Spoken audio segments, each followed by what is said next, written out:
Recording studio Bihar Sharif. हिया रंगदार हम करब रंगदारी, पुलिस प्रशासन हमर कुछो ना बिगाड़ी। हिया रंगदार हम करब रंगदारी, पुलिस प्रशासन हमर कुछो ना बिगाड़ी। माफिए के अब सरकार होतोगे, जिला में नम में बरांड होतोगे। मर्डर जानू खुले आम होतोगे, जिला में नम में बरांड होतोगे।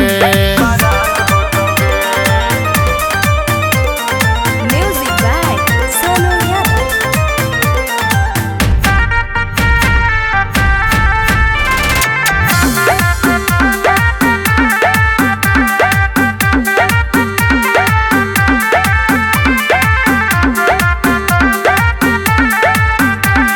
शेर के जिगर ह कहियो हम बिहारी, घरबे में घुस के गोली दिला मारी।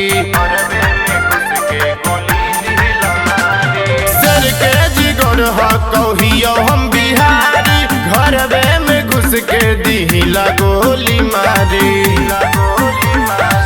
कोटो कचहरी न काम देतोगे, जिला में नम में बरांड होतोगे। जाना तो यूपी बिहार होकोगे, जिला में नम में बरांड होकोगे। जिला में नम में बरांड होकोगे।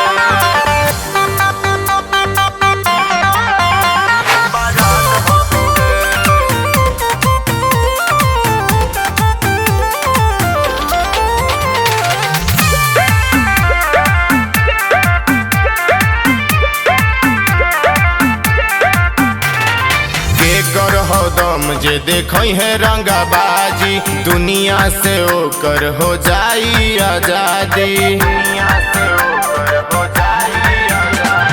के कर हो दम जे देखई है रंगबाजी, दुनिया से ओकर हो जाई आजादी।